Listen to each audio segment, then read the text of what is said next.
I don't know. This town is got a lot of other things going on besides Bigfoot. So if you surprise me, that'd be a big shock. Well, back in the 70s, I'm not exactly sure of what date it was, but it was actually fired at a Bigfoot. It was in the loft of a barn, and it's actually a report. So I'm trying to think Yeah. who the sheriff was. I can't remember who the sheriff. I want to say Bob Arnold. I think who it Yeah. was. Yeah, that's before my time. But yeah. If there was a way to get any, I don't know if they would release those records, but I would love to see any police records from keep a file somewhere. That would be cool if they would release them, but I don't know. Yeah, that's the hard thing is getting them to release them. And then if they do release them, they don't usually give you everything. Mm-hmm. Yep. Yeah, because they don't want to start a frenzy. Right. Yeah. So when did it start bothering you? Let's see. Years are really hard to remember because there were so many weird things that happened and I can't attribute it to it, but I would say the late 90s, early 2000s. Okay. See, that's interesting to me because the time period you're talking about, I was just telling my mom actually that I was excited because that's the time frame to whenever my granny had her stroke, and that's when we were having a lot of trouble. And you all are just across the lake, and it kind of made me think. I was like, that's really that's really close. And a lot of her neighbors I've spoke to were having trouble also. So, yes, out in the country. Yep. Out in the country. Yeah, I've lived there all my life, 46 years. So yeah, that's a long time. Yeah. I know everybody around here. Yeah. Yeah, because I know it was in the late. My sister got married in 97, so I had to move back at home because they took over. Her and her husband took over the trailer. We were just renting across the highway. Still in town. And so I moved there until, I lived with my parents again until 2012 when I had the trailer that I live in now. And she had three kids, Noah, Evan, and Jade. So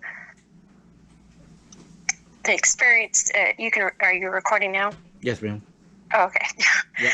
Okay. The experience she had was she had my middle nephew, my youngest nephew, on a bicycle chair with her. Like we were playing a game, just to get Evan, he's my youngest nephew, just to get him to calm down because he was kind of fussy. So my niece was just born. So she was born in August of 2002. So it was shortly between August, I would say, to October, somewhere in that time frame.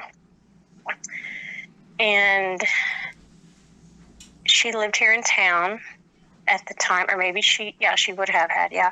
So just down the street from her house is the building's not there, but the property still is. And there's an old garage that's still there. And she parked her bike along the row of trees that are right there, and there's a street light. Excuse me. And then she saw something short peeking behind a tree, but she knew it wasn't a cow because these cows are scared and they always take off and run.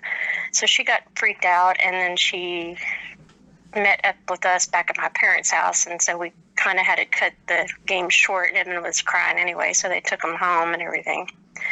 So that was my sister's experience. That would have been around 2002. But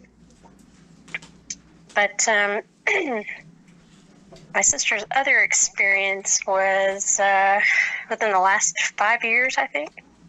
Okay. She doesn't work at Whirlpool anymore. Actually, my two brothers and my sister used to work there, and they all quit about a year ago. And she was starting up her car like 3:30 in the morning, or 4. I think she had to be there by 5, so she left by 4.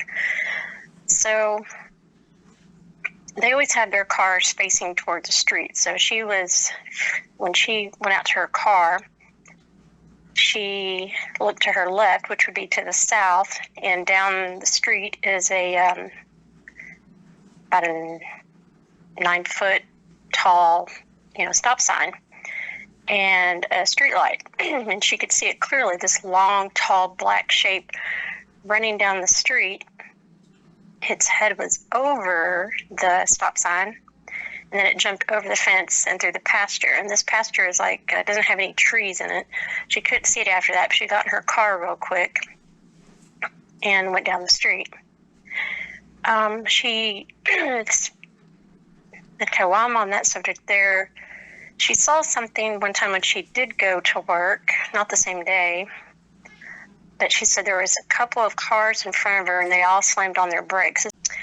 And she said this creature she said, I know it wasn't a dog because it was way too big to be a dog. She thought maybe a dog man, but I'm not sure. She doesn't know. But she almost hit it because the tail, the curved tail part was all bushy and it came up to her side mirror. That's how tall it was.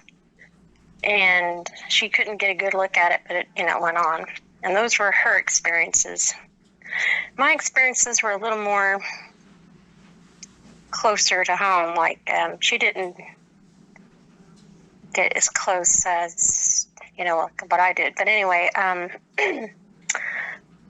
this happened to me, this instance, I'm going to tell you the noises that I heard. I still can't identify them, but 2011, because it was the year before I moved out, and I was doing some nighttime photography. I had all the porch lights turned out, and I was facing the south. Yeah, facing the south. And I got this weird... my parents have a next-door neighbor the house is pretty close, so we have a street light there. And wherever it was, made sure it didn't go into the inner light of the street light. It was just on the outer edge of it, a little further south. And I got the weirdest feeling I was being watched again. I've had that feeling since I've lived there. And I was taking a picture of a spider, and I was using my flash. So maybe I scared something. I don't know, but I got the feeling I was being watched, so I just shrugged it off. And that's when I heard this awful noise, a cross between a pig grunting or squealing and a horse being injured. It was, and I could tell by the vocalization how tall it was. It was above my brother's Russian olive trees, and at that time they were about 6 foot, 7 foot tall. And they've trimmed them back now, so they're not as tall, or I don't think they are. They've had to cut some back because some of them died since then. And that really freaked me out because I'm like, what is that? And I know what all the sounds are. We have mountain lions out here. We have raccoons and foxes and coyotes. So, I know what all those sound like. And I'm like, I've never heard this before. So I'm scared to death because I'm out here by myself. And I sidled my way back up to the front door, because my parents have a long porch.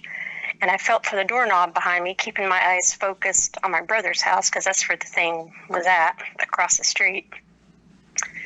I opened the door and I told my dad, Dad, there's something out here, because I was hoping he'd get his flashlight, his gun, and, take a look. And he was asleep on the couch, and he just said, okay, and went back to sleep. I'm like, okay, Dad. So that's what my dad does sometimes. So my mom heard me talking. So she came out on the front porch, and we were facing my brother's house, which would be facing the east, and we heard it again, except for this time it was behind my brother's house. And I'm like, see, Mom, that's the noise I heard. And then my youngest brother, Paul, he came out and with his flashlight, scared us to death because, we didn't know what to expect. We're already startled. And he said, y'all hear that? And I said, yeah, I heard it twice. And he said, well, I'm going to go get my gun. And my mom is fearless, I guess. She goes, well, I'll come with you. I'm like, Mom, that's not smart. That's dangerous, But I said, well, I'm going to come with y'all too then. So we went. Paul got his gun. I can't remember if it was a handgun or a rifle. And by this time, the neighbors' dogs were just going crazy, barking. There was like 3 or 4 of them. I can't remember how many they had, and they was just barking crazy. And the chicken, my brothers had 6 Rhode Island red hens, because we had them for the eggs, and we had a garden, so they were eating the bugs out of the garden. So my brother had been building them a chicken coop, but before he finished, we had them in the barn. And something really spooked those chickens. They were just flapping their wings all over the place, cackling, doing whatever chickens do. And one of them was scared so bad that it had either laid an egg or, it was just a mess all over her backside. It was just covered in egg shells, egg yolk, and everything. And it stayed that way. We could never get her to calm down and get it off of her. Right. And so on the chicken coop, my brother was, my brother Mark, he's the second born. He was, he's like the carpenter of the family. And he had this really, he'd really fixed the roof up like a real house. So we put some kind of black, I don't know much about carpentry, but it's not the shingles, but what goes under the shingles, I think. Okay, yeah. Yeah, probably, yeah. And one day he went out there, and he had nail gunned it and everything, and something had ripped it open and over the top. And he said, what in the world did that? And he's not a believer. And I said, well, probably a Bigfoot. And he just said, there's no such thing as a Bigfoot. And I'm like, yes, there is, because I've seen one and heard one. This is all that. Right. So he had to refix all that, move the chickens in there, and they were doing fine. And thereafter, until we got rid of them. And then my brothers, for their garden, they had a mulch bucket. And my brother-in-law had one of the buckets they used was like a 10-gallon bucket, mm-hmm. and had a handle on it. And my mother-in-law used to work at at a place where they make chili, so he would bring home leftover buckets for us to use. And one of these buckets had leftover chili in it, and you could see the fingers on the inside scraping it out and eating. You could tell it was eating like the residue, kind of like you would out of an ice cream bucket, you scrape the sides. Wow. And so I took pictures of all that, because I pretty much have my camera with me. Do you have pictures you can send me of that? Yeah, I think so. I have to figure out where they are. And then they were just strewn. The weird part was they were picked up and moved. My brother's owned 6 lots, so it's all mostly flat except for some fruit trees. And these things, or whatever it was, which I'm assuming is a Bigfoot, because it looked like finger marks, wooden claw marks. It was like they were eating it, but they moved it away from the carport, because that's where my brothers had it, was at their carport. And this one mulch bucket was like an ice cream bucket made out of plastic, full to the top of, like tea grounds, eggshells, banana peelings, just all kinds of stuff you'd put in a mulch. And he had it at the edge of the barn, and then he found it in the middle of the 6 lots. Nothing was spilt. Nothing at all. So we're like, okay, we know it wasn't a raccoon, because even if they could walk on 2 legs for that length of distance, they would have spilled something.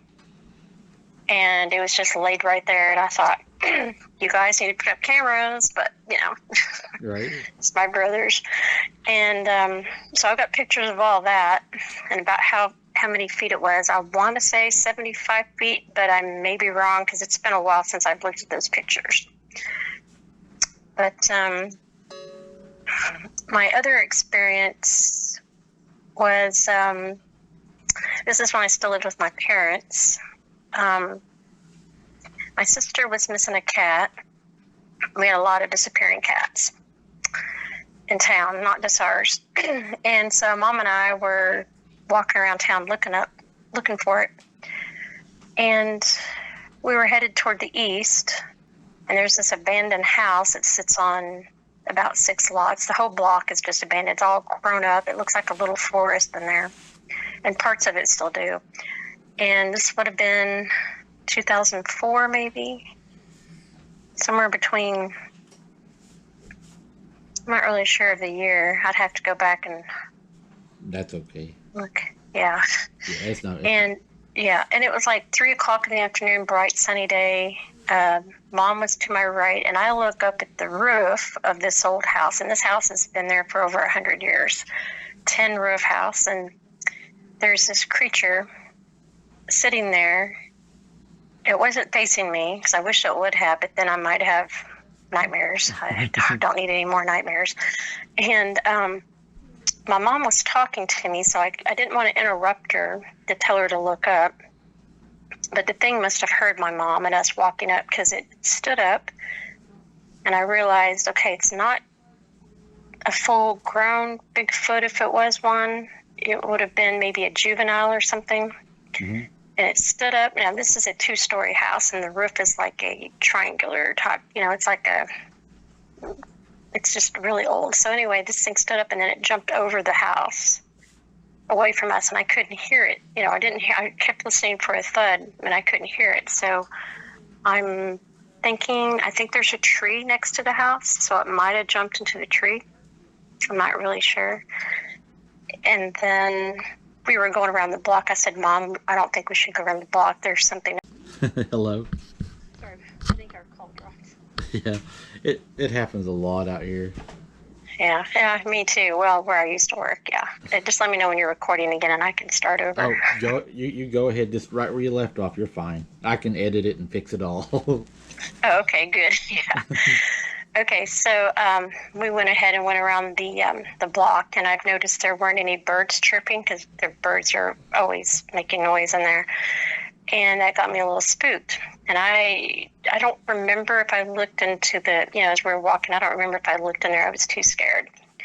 So I told my sister when we came back, and she said, well, the 2 little girls that she babysat a few days before that had seen a monkey-like creature in the woods just across the street from her house, which is now across the street from, I live next door to her, so it's across the street from our houses. And she said she's been trying to find those girls, because she don't remember their last name to add, because they'd be probably teenagers or in their 20s by now.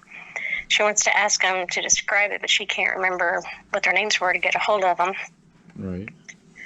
And so then I want to say 2 weeks after that incident, I was taking a walk wearing flip-flops, which I will never do again. Not after this incident. It was on I skipped church, so it was either a Wednesday or a Sunday night. And I was walking up that same stretch of road, and right when I got up to the stop sign, which is where my house is now, I heard this noise. It sounded like, if you've ever been to the Tulsa Zoo or any zoo where there's lots of monkeys, like the primate section, just all talking at once. That's what this sounded like. And I'm like, oh my gosh, somebody has your TV way too loud. Right. That was my first initial thought. And so as I get closer, I thought, well, it's coming from this house, because there's a trailer that sits cattywampus from the road. And as I got closer, I thought, no, all their windows are closed, their doors closed. And then I realized it was coming from my right, which is in that little wooded area where that same creature was at the house. And I'm like, okay. And then as I rounded the corner, it stopped. And I said, okay, that thing sees me. I'm not going to run, and I'm not going to look, because if I look, I will run, and I will trip and fall, and that thing will probably attack me, because wearing flip-flops, you can't run very fast in flip-flops. So. Right. And so I walked about, I don't know, a few more feet, and I knew it was up in a tree, because where the vocalization was, it was up high above me. And then as soon as I rounded the corner, it started up again, and I walked as fast as I could back to the church and I said, I'm not walking anymore. And it was dusk, so it was a little bit dark, and I'm like, I'm not walking anymore with flip-flops and by myself at night. Nope. I'm not going to do that. I probably wouldn't do that. Huh? I wouldn't do that if I were you. Especially being alone, and females, they seem to be really attracted to females. My mom, whenever she was younger, probably, I don't know, I think she said around 12 years old, she was outside playing, and they had their porch, they had tall concrete steps, and she was running up the steps, and I think she said she had sat down on the steps to play, and it like put its head up over the side of the steps and looked at her. And what she seen that night, there was a lot of different things that went on down there, but what she seen that night, she said looked like a werewolf. And ever since that happened to my mom, even through like growing up down there, and even to this day, if we go fishing, it's like it knows she's there. It's like it has always bothered her. And I've always said, I wonder if it doesn't just like get infatuated with people. Does it imprint on people? Why does it do that? Because we went fishing this summer, and it started throwing sticks at the boys, my little youngest boys, and there was little bitty sticks, and it started walking toward us, and we could see it walking, and it was hunched over, and I treated it like somebody at first. I was like, how are you, and nothing, it didn't talk back. And as it got closer, you could tell it was something weird because of the way it walked, how tall it was. It was really tall, like 7 foot. And it was just the gait of it, how it walked, how it carried itself. The arms were, too long. And I pulled my gun and I said, if you don't turn around, I'm going to blow your choice words head off. And it laughed at me. And the laugh was so eerie. I don't even know how to explain it. It was animalistic. It was humanish mixed with it.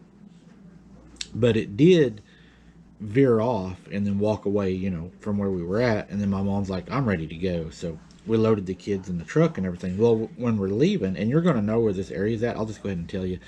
I can take this out because I probably won't give your location away just so you don't have a lot of people messing around. But okay.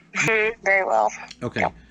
I fish over there quite a bit, and just off the bridge, like you're headed to the store on the let me get my directions right. It'd be on the east end. To the right, off the be the south side. Down there on that little island part that sticks out, where everybody sits and fishes. You know what I'm talking about? I think so. Yeah. Is it over there by I have some church members who live out, and there's a little, well, no, it'd be on the other side of the bridge. Yeah, this is just like, you go across, no, you're still going across the bridge. Okay, say you go across, you go across the bridge, and you're headed, let me get my directions, east. That'd be right, yeah, east. And soon as you get across the bridge, the water's still on your right, and then it starts land on your right. Oh, yeah. Right okay, down, yeah. Right down there, just right off of there, down those big rocks, right by the water. And that's where it happened. And when we drove out of there, there's a trail that goes through those trees where you can drive to that spot from the road down there, the first road to the right after you cross. And we were pulling out of there, and I locked the doors. And I usually don't lock my doors. I don't know, I just never have. And luckily that night I did, because whenever we went through those little trees, and of course there's bumps, and there's old pipe that stick up from, the old oil wells, so I'm trying not to blow a tire. And we're leaving. It runs up, hits the side of the truck, and tried to jerk my door open. Oh. And yeah. Oh my gosh, that would freak me out. Yeah, it was a pretty traumatic night for the kids. It was It's the first time I've ever had it try to open my door.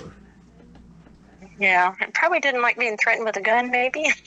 I'm not sure, or I think Anyway. it, my thoughts are I think it's probably would take my mom if it could, but I think more interested in the kids. Yeah, probably. Yeah, they seem to like kids a whole lot. Yes, Yeah. because usually when I'm out, it's just me usually and the two boys, my little nephew and my son, and it's just us. So, it can get scary down there. Yeah, pretty much. Yeah, and then let's see. There was let's see. What else did I know there was. Okay, there was one incident with my brother's bike riding. It seems to be in the same area where I'm living right now, but it's kind of like a uphill, like they were going uphill. And I would usually, this is when we all still lived at home before my sister got married, I think. I'm not sure. So this would be in the mid-90s, maybe. And I didn't go bike riding with that night, which I'm glad I didn't. But anyway, something chased my brother, and he looked back. His story changes now because he thinks it was, I don't know what he thinks it was, but he doesn't want to believe in Bigfoot, so he's trying to change what it was. I'm like, you can't change what you told me back then. That's what I remember, so That's what I'm going to do. So, and we always listened to our tape players or CDs. This is before MP3s came out and MP players and all that. And my brother Mark was ahead of him, and and Paul was behind him. So Paul had to fix something or change the tape over or change the disc out or something. So he was a little bit behind. And my neighbor across the way used to have these rows of Sharon bushes that are really tall. Somebody cut them all down now, so they're not there. But that thing was behind there, and he could hear it growling over his music because he had just pushed play when he heard it growling. And there's a street light there, and he started pedaling, and he looked back, and he noticed it was running after him. So he was really and he could see the fuzzy hair on the outline. I would say, in the way he described it, I would say it was a juvenile maybe because it wasn't that tall, and it had red glowing eyes. And he said he got so scared that he passed my brother on the bike uphill and went home. And my brother Mark didn't see or hear anything. And Mark comes home and jokes with him, well, it wasn't a race. And Paul says, yes, it was, because that thing was chasing me. And Mark said, there wasn't nothing there. And I'm like, well, you didn't see it. Right. It's not like that thing seems living. And there was in 2001, July 13th, that was a Friday the 13th, I'll never forget it. My cat, when my sister and I moved out to the trailer, I had a cat, and so I brought it with me, and this thing, like I would be sitting on the church swing set listening to my CD player, and there is always something in those wooded area, which is now my brother's yard. I could count the number of trees, and I'm like, that's not a tree. What is that? And I said, that is really tall, and I feel like I'm being watched, and I'm going back in the house because it freaked me out. But my cat was always around protecting me. Well, July 13th, Mom went out to take out the trash, and she noticed my cat dead by the swing sets. And this, these were the things, the thing that I saw each night was over a period of several months. So I guess I just decided to kill my cat at this time or something. And the other neighborhood cats too. And the neighborhood girls, their dogs were barking at this thing. And so it woke them up. And they said that there was something large and black hunched over. And they said it wasn't a dog. They don't know what it was, but it was bigger than a dog. And it was over there attacking something. And so of course, that devastated me because I'm an empath, and so I just get attached to things and people and animals and pets and stuff. So anyway, when I examined her body, she didn't have any, I'm not a vet, so I can't tell, but she didn't appear to have any broken bones.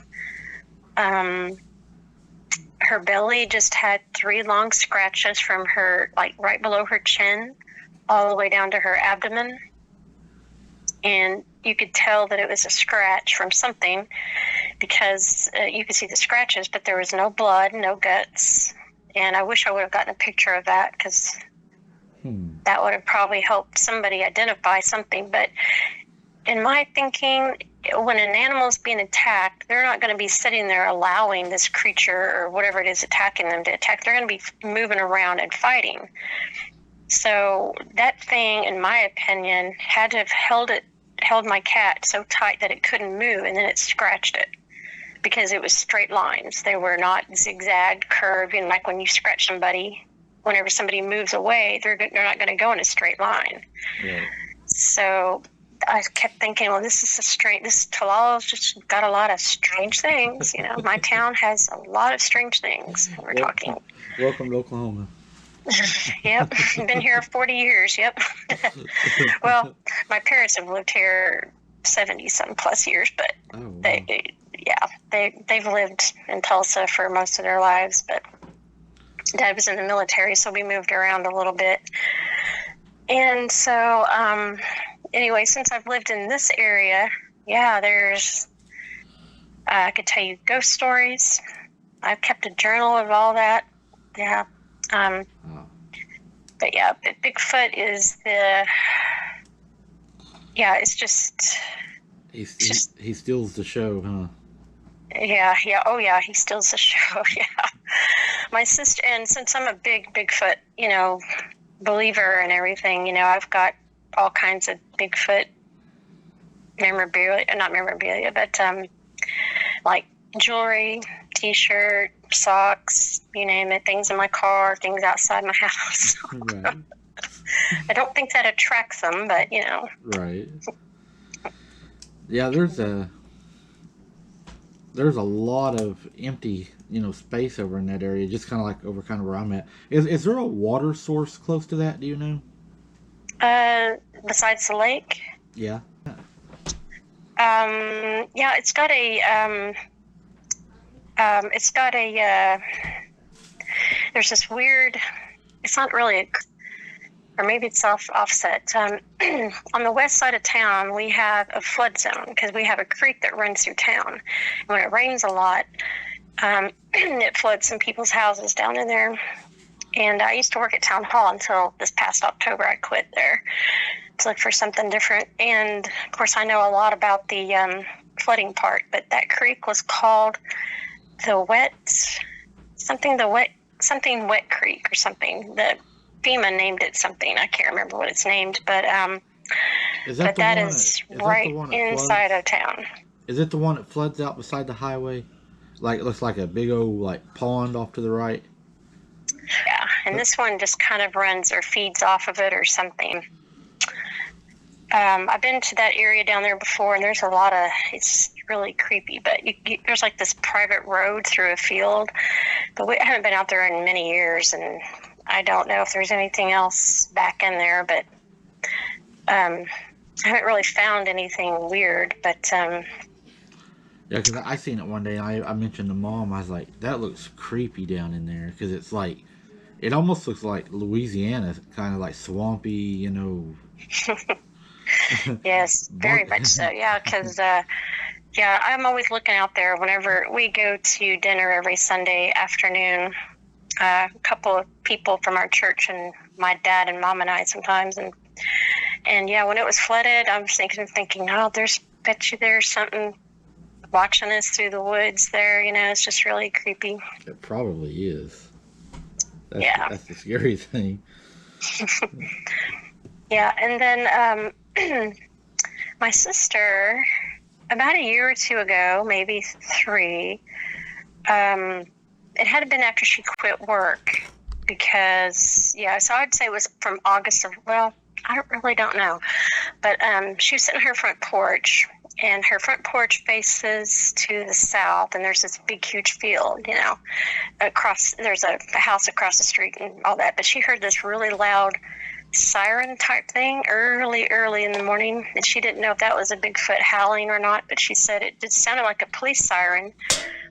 But she didn't think it was because it went on way too long, and it didn't it was just one long sound. It wasn't, like cop sounds here. They have they'll sound their sound and quit. But she said it went on for a whole minute. I thought, well, it's because she asked me, because I listen to a lot of Bigfoot and Dogman podcasts and stuff, and take notes and all that kind of stuff. And I told her, I said, well, I've never heard of anybody saying it sounded like that. And she tried to record it. So I think she did, but I don't hold me to that. I can't remember if she did or not.